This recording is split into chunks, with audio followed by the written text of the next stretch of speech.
Chosen one, the line is open, and the signal is clear tonight. Heaven's war room is awake, maps spread out, your name circled in light. You can't see the room, but you can feel the pull, like a tide in your chest. Something is moving in your favor, and the ground under you knows it. Before we go any further, breathe. You've carried questions that kept you up and made mornings heavy. You've wondered if you missed your moment or misheard God's voice. Hear me. You didn't miss it. You're right on time. I'm here to speak calm truth into the noise. Not hype, not vague wishes. A steady word for a steady heart. Trust in the Lord with all your heart, says Proverbs, and He will make your paths straight. Straight doesn't always mean fast, but it does mean guided. Here's the promise for this message. A sudden blessing and a wealth shift this week. Not a lottery ticket or a shortcut. A realignment that places what you need into reach as you obey. Provision follows order. Peace follows surrender. That's how heaven moves resources. Through trust, not through panic. Say this out loud if you can. I choose trust over fear. Let that sentence take root. If your spirit is stirring, mark it by faith right now and type 777. It's not magic, it's agreement. You're signaling, I'm listening, I'm ready, I'm aligned. You may feel like the earth is trembling a little. Don't read that as danger. Shaking often means old dust falling off and hidden beams being revealed. When God adjusts foundations, He also clears the path to move you forward. You don't steer earthquakes, but you can stand steady through them. In a few minutes, I'll reveal the final step, Cho. I won't rush it because timing matters. You need the whole frame, not just the headline. Stay with me, and by the end, you'll know the next right move, the simple act that unlocks the door in front of you. Picture the war room again. A hand traces a route from where you stand to where you're called. No detours, just steps. Tonight begins with one small yes. Not loud, not showy, just real. If your heart agrees, whisper it now. Yes. Welcome to the hour of alignment. You're not late. You're not last. You're seen, held, and prepared for what comes next. Keep listening. Listen, there's a reason the ground has felt unsteady around you. The calendar flipped, but the air still hums with change. You're not imagining the tremors. You're standing in a holy transition. Here's our anchor verse for this moment. Yet once more, I will shake not only the earth, but also the heavens. That line from Hebrews 12:26 isn't a threat to scare you. It's a signal. It says, what can't last will fall away. What's real will stand. Let's make it plain. Shaking punishment. Shaking, see positioning. Say it softly. I am being positioned. If you let that truth settle, fear loses its grip. Your steps get lighter because you stop fighting the scaffolding of change. You've seen signs of this shaking already. First, timelines you trusted keep moving, then doors you never noticed crack open. Second, familiar circles feel awkward, while quiet, faithful voices feel like home. Third, small interruptions redirect your day, and the new routes turn out better. None of that is random. It's a gentle push from the hand that knows the way. When the shaking comes, don't run to rebuild what God is removing. Hold steady and let the dust fall where it must. If a commitment was propped up by fear, it will wobble now. If a habit was draining your courage, the tremor will expose it. This is mercy, dressed as movement. Here's what the anchor means for you this week. God isn't tossing your life, He's sorting it. He's separating weight from worth, noise from voice, motion from progress. He's aligning the path where provision can reach you in order and peace. The blessing you need travels best on a cleared road. So how do you walk while the ground shifts? Keep your knees bent and your heart soft. Pray short, honest prayers and take small, faithful steps. Honor what's true, even when it's quiet. Release what's false, even when it's loud. Your courage can be simple, one yes at a time. Let the verse echo again, but hear the kindness in it. God shakes so you don't have to. He's doing the heavy lifting in places you can't see. Your part is trust, attention, and a willing, steady pace. Remember yesterday's whisper. Timing matters more than display. If this reading finds you amid headlines and noise, breathe. Set your anchor in that one sentence. Shaking punishment. Shaking, quieting, positioning. Let it hold you while details shift into place. Now I'll ask you a question, and answer it with your life. If the shaking is positioning, which one small step will you take today to stand where the blessing can find you? Take a breath. The hidden years you've lived weren't wasted. Every quiet struggle, every unseen effort, was shaping you for what's next. It felt like delay, but it was preparation. Remember David in the fields. While others saw only a shepherd boy, God saw a king in training. As it says in 1 Samuel 16:7, the Lord does not see as man sees. He looks deeper, at the heart. Your hidden battles built strength that applause never could. Maybe your fields looked different. Not sheep and pasture, but spreadsheets and late-night bills. Or a break room where you swallowed your words to keep the peace. Or a kitchen where you prayed for a prodigal while stirring soup. These were altars as much as any stage or pulpit. Hidden seasons train you to hear the still, small voice. When the noise fades, obedience sharpens. When nobody notices, faith grows roots. You've been learning trust in private so you can stand in public. Now look around your everyday life. God's signs are woven into the ordinary. A song lyric that lands like a message. An unexpected pause in your day that opens space for prayer. A stranger's kindness that answers a question you didn't speak aloud. These aren't coincidences. They're breadcrumbs leading you forward. Even the screen you're looking at right now can carry holy interruptions. One word can cut through doom scroll fatigue. One message can shift the weight in a room. God uses whatever is in your hand, just as he did with Moses' staff or David's sling. The tools are different, but the pattern is the same. You might feel tired of waiting, tired of wondering if the hidden years counted. They did. Every unseen choice built a platform inside you. It's what gives you authority now, authority to bless, to lead, to guard what's sacred. The shift coming this week isn't random favor. It's the fruit of what you've been faithful with in private. It's a door opening because you carried the keys quietly for years. This is why surrender matters, so the blessing doesn't crush you when it comes. If you're ready to claim that truth, speak it now. I am prepared. Type it if you can, say it if you must. It's your way of telling heaven, the hidden season wasn't wasted. It was worth it. And so are you. Hold on to that phrase as we move forward. The next part will reveal the final step, the action that seals this blessing. But for now, let gratitude steady your heart. You were never forgotten, only being made ready. Let's be plain. You've been waiting for the moment when all the scattered pieces line up. You've wondered if there's a final missing part holding everything back. Tonight, that piece comes into view. Here it is without mystery. The final step. Full surrender. Not partial, not selective, not, I'll trust you here, but not there. Full means everything on the table, nothing hidden in the back room of your heart. Ezekiel 36:26 gives us this promise. I will give you a new heart and put a new spirit within you. You don't receive a new heart by clinging to the old one. You open your hands and let go. For some, surrender sounds like losing. But in the kingdom of God, surrender is where strength begins. When you release control, you make room for provision.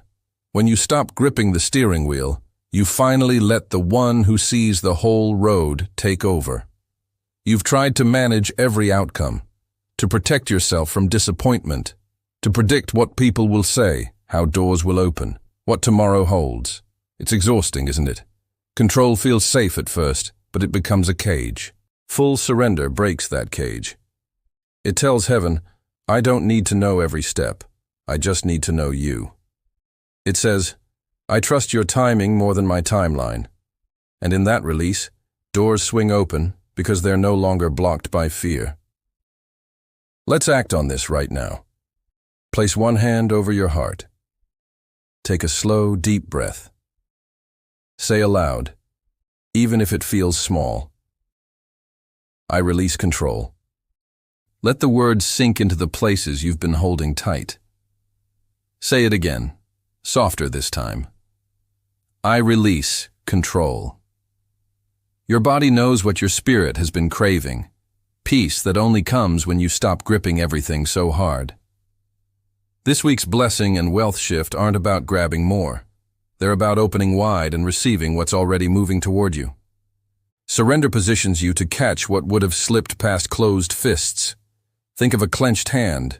It can't receive a gift, but an open hand. It can take hold of something new without forcing it. That's what heaven is asking from you now. Don't overcomplicate it. You don't need perfect words or dramatic displays. You need a willing heart and a simple yes. Right here, right now, that's enough. When you fully surrender, you stop striving. You stop hustling for scraps and start resting at the table that was always yours. Provision follows order. Peace follows surrender.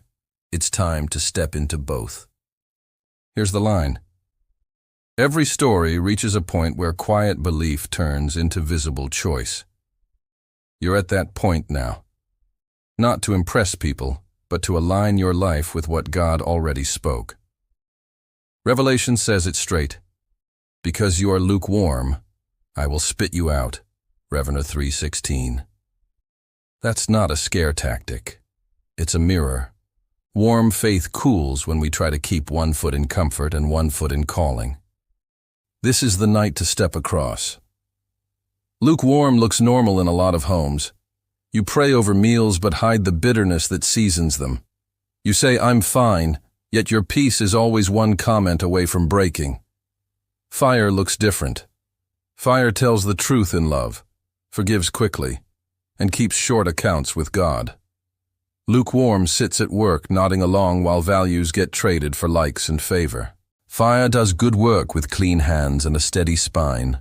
Lukewarm laughs with friends at what wounds your spirit, and then wonders why your hope feels thin. Fire chooses conversations that build, not bleed. This is not a call to be loud. It's a call to be clear. When the blessing and the wealth shift arrive, they will reveal what's underneath. If your heart is divided, the gift will feel heavy. If your heart is whole, the gift will serve God's purposes and lighten burdens.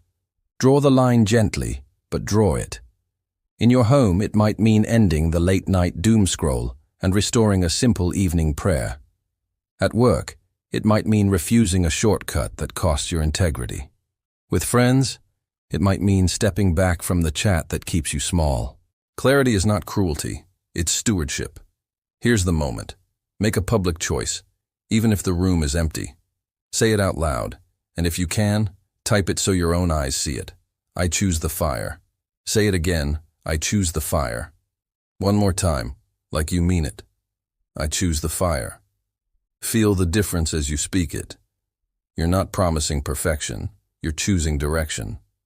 You're saying, I won't live half-lit anymore. I want the real thing, even if it costs me easy. Let the old lukewarm shell crack and fall away. Let your yes be the flame that clears the fog. This is the hour to burn steady and bright, at home, at work, with friends. And when the gift comes, it will find a heart already on fire for the one who gave it. Stay with me. Surrender sets the fire, but wisdom keeps it burning. Before the blessing arrives, let's walk the house of your heart. We'll check the gates where leaks start and close them with clean words. Gate 1. Doom scroll and fear feed. Sign it's open.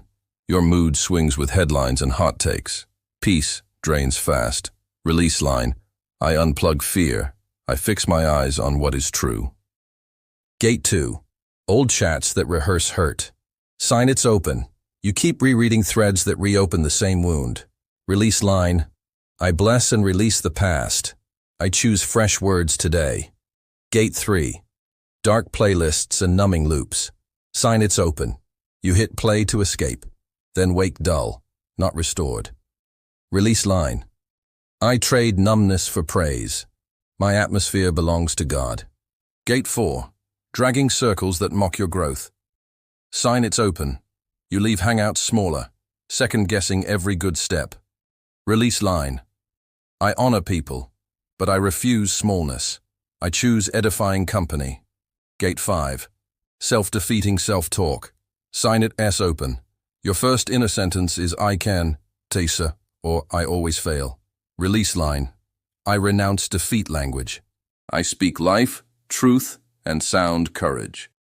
Gate 6. Scarcity keepsakes and secret stashes of worry. Sign it's open. You hide things just in case, yet never feel secure. Release line. I refuse fear storage. I practice wise order and open-handed trust.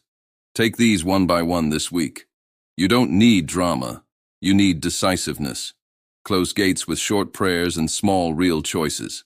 Blessing rests best in a settled house. Here's how to walk it out tonight. Pick one gate that rang loudest. Speak the release line aloud 3 times. Delete one thread, one playlist, or one saved link that pulls you back. Set a simple boundary with grace, not heat. Then breathe and thank God for the new heart He promised. Remember, closing a gate isn't rejecting people. It's choosing peace. It isn't denial, it's clarity. You're making room for guidance, not chasing a rush. Provision follows order. Peace follows surrender. You're building both. If you stumble, don't spiral. Reset fast. Pray one sentence, take one step, and start again. Heaven honors steady, honest effort more than big spectacle. Say these out loud to seal the work. I break agreement with fear. I break agreement with bitterness. I break agreement with smallness. I receive a new heart and a steady spirit. Let those words wash your house like fresh air through open windows. You're not emptying your life, you're clearing the runway. When the gift lands, it should find bright lamps, clean floors, and a ready yes. That's the wisdom of gates. That's how a week can carry a shift that lasts. Picture this. Faith isn't only about what you believe, it's about what you do with what you believe. James 2:17 says it clearly. Faith by itself, if it does not have works, is dead. This week, you'll take action. Not frantic, not huge, but focused. Here's your 48-hour plan. 3 simple steps to act on right away. Cut. Identify one tie that drains you or pulls you backward. It might be a toxic chat, a dusty box of fear-filled items, or an account you follow out of habit. Cut it cleanly. Delete, discard, or walk away. Don't announce it. Just do it quietly and clearly. Close. Each night before you sleep, say this 2-line declaration out loud. I close every gate of fear and defeat. I rest in the care of God. 2 sentences, steady voice, hands open. This closes doors your mind leaves ajar. Pray. Spend 5 minutes interceding for one named person. It could be a family member, a friend, or even someone who hurt you. Pray blessing, clarity, and healing over them. This shifts your focus from inward weight to outward grace. That's your first 2 days. Cut, close, pray. Simple, repeatable, and powerful. Now let's talk about renouncing old ties. Here are renunciation templates you can use and customize. I renounce my attachment to object/person habit. I receive peace and clarity instead. I break agreement with lie or fear. I embrace truth and courage in its place. I release name into God's hands. I bless them and walk free today. Fill in the blanks with what comes to mind. Don't overthink it. The power isn't in fancy words. It's in the honest release. Once you've renounced, replace it with a healthy habit. If you release toxic scrolling, replace it with a walk outside or 5 minutes of stillness. If you release bitter words, replace them with one spoken blessing. The closing step matters as much as the cutting. Here's your 7-day follow-up after the 48 hours. Accountability partner. Tell one trusted person what you're practicing. Daily check-in. 2 sentences at night. Today I stayed aligned, or today I need grace. 1 quiet kindness. Do 1 unannounced act of care each day. No screen dawn. Spend the first 5 minutes after waking without screens. Just breath, prayer, or stillness. These steps might seem small, but small builds steady. Steady builds lasting, and lasting builds a life that can carry blessing without breaking. The shift coming this week is sudden, but your heart can be ready. Work your faith gently but firmly. This isn't about frenzy. It's about rhythm. God's provision flows best through clear channels and clean gates. So tonight, decide. Which step will you start first? Cut, close, or pray? Say it out loud and be ready to act before the next sunrise. Here's the line that closes every loop. You've heard the call, you've named the gates, and you've chosen the fire. Now we seal it with declarations, we breathe a simple prayer, and we step forward together. Declarations. Wave 1. Say each line 3 times. I choose the fire. I choose the fire. I choose the fire. I release control and receive a new heart. I release control and receive a new heart. I release control and receive a new heart. Declarations. Wave 2. Say 3 times. I rise. I rise. I rise. Let these words settle like anchors, not hype, habit, not noise, new normal. You're choosing clarity over confusion, obedience over drift, trust over panic. The blessing and the wealth shift will not master you. They will serve the mission God placed in your hands. Guided prayer. Gratitude. Father, thank you for carrying me through hidden years and open doors. Thank you for daily bread, steady breath, and the quiet ways you guided me when I couldn't see. Repentance. I turned from lukewarm faith, small agreements with fear, and words that did not match your heart. Wash me clean. Surrender. I release control. Give me a new heart and a willing spirit. Align my steps with your wisdom today. Peace. Let your peace guard my mind and home. Calm my pace. Teach me to walk, not race. Blessing over family. I bless my family by name. I speak protection, unity, and provision. I ask for mercy over our prodigal. Say their name now. Draw them home. Heal what's broken, light what's dark. Breathe. If your spirit agrees, whisper, send me, Lord. You're not volunteering for noise. You're offering your everyday life, kitchen table, work email, front door, to be a place God can trust. Here's the community step that keeps you steady. Share this message with one person who needs courage tonight. If there's a place to comment, write, I rise plus your country so we can stand with you by name. Subscribe or follow for nightly prayer if that helps you keep rhythm. We rise stronger when we rise together. As you leave this moment, remember the simple order you built this week. Surrender first, then peace, then provision in its time. You've chosen fire over lukewarm, gates closed over leaks, faith with works over drifting hope. Hold that line gently but firmly. Before you go, speak our declarations once more in your own room and your own voice. Then step into the next quiet act of obedience. One call, one kindness, one clean boundary. The road is clear enough for your next step. Walk it with a new heart. Grace keep you, peace steady you, and may your yes today light the path for tomorrow.